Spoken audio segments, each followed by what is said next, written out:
გადაცემას დავიწყებთ ინფორმაციით, რომელიც სულ ახლახანს გავრცელდა და ამავე დროს შინაგან საქმეთა სამინისტრომ ფორმულას დაუდასტურა. საქმე ეხება ბიზნესმენ გიორგი რამიშვილის იგივე ზარალას დაკავებას, დაპატიმრებას. შინაგან საქმეთა სამინისტრო გვატყობინებს, რომ ის დაკავებული იქნა 226 მუხლით სისხლის სამართლის კოდექსით, რაც ნიშნავს იარაღის უკანონო ტარებას ან გადატანას. თუმცა ამავე დროს დროების ხელთ არსებული ინფორმაციით საქმე ეხება ინციდენტს შემთხვევას თბილისის აეროპორტში, როდესაც ბატონი რამიშვილი მიფრინავდა პარიზის მიმართულებით და დეტექტორმა მას ჩანთაში აღმოუჩინა გარკვეული ნივთი, როგორც ჩანს იარაღის ნაწილი ან რაღაც ამის მსგავსი, მეტ დეტალს ამ ეტაპზე ვერ ვფლობთ და თავად როგორც ჩანს ბატონი რამიშვილი ამას შემთხვევითობას მიაწერს, ეს ჩემი კომენტარია უბრალოდ ვიცით ასევე ისიც, რომ ის თითქოს უკვე გათავისუფლებულია. ანუ თავს მოუყრი კიდევ ერთხელ ინფორმაციას, რომელიც ჩვენ გაგვაჩნია.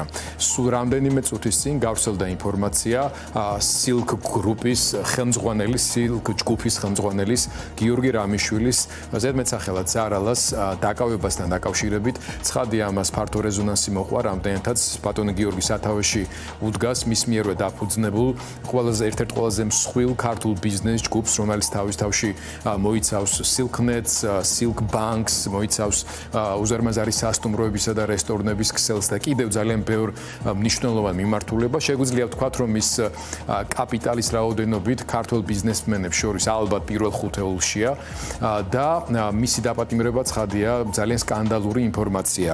ჩვენ ვცადეთ ინფორმაცია გადაგვემოწმებინა შინაგან საქმეთა სამინისტროში, სადაც დაგვიდასტურეს და გვითხრეს, რომ გიორგი რამიშვილი დაკავებულია სისხლის სამართლის კოდექსის 226 მუხლით, რაც გულისხმობს იარაღის უკანონო ტარებას ან მის გადატანას.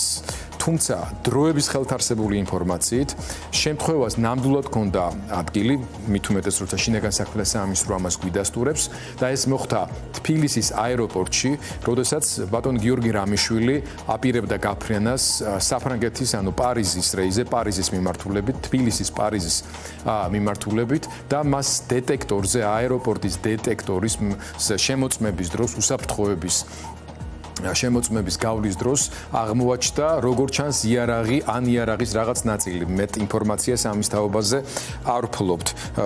წყარო გვატყობინებს, რომ ლაპარაკი არის პილინგატორზე. ეს პილინგატორი რა არის ამ წამს მე არ ვიცი, მაგრამ გადავაზუსტებ და გეტყვით და ამ მომენტისთვის ასევე ჩვენი წყარო გვატყობინებს, რომ გიორგი რამიშვილი თავისუფალია. ჩვენ ამ ინფორმაციას გადავამოწმებთ, უпроსორად მის გათავისუფლების საკითხს, დაკავების დეტალების თაობაზე უფრო მეტ ინფორმაციას მოვიპოვებთ გადაცემის მსვლელობის დროს. შესაძლოა თავად ბატონ გიორგის ან მის ადვოკატს ან მისი ოჯახის ან კომპანიის წარმომადგენლებს ექნებათ სურვილი, ჩვენ მათ მივცემთ შესაძლებლობას, რომ ეს ინფორმაცია ამ ინფორმაციაში უფრო მეტი დეტალი და დაზუსტება შევიტანოთ. ყოველ შემთხვევაში ეს არ არის პატარა მოვლენა. ჩვენ ვიცით, რომ ერთ-ერთი ყველაზე მსხვილი ბიზნესმენის ვაჟი იყო დაკავებული ზუსტად რამდენიმე დღის წინ, იმის პარალელურად, როდესაც ეს ბიზნესმენი ესწრებოდა შეხვედრას მთავრობის ადმინისტრაციაში ირაკლი კობახიძესთან. შესაბამისად, იმ პროცესების კვალობაზე, რომელიც ახლა მიმდინარეობს ზოგადად სახელმწიფო ვერტიკალში, საკადრო გადაწყვეტილებებით დაწყებული, მათი გუნდის წევრებთან დამოკიდებულებებით გაგრძელებული, ცხადია უამრავი კითხვის ნიშანია და მსგავსი ინფორმაცია დამატებით ეჭვებს აღძრავს.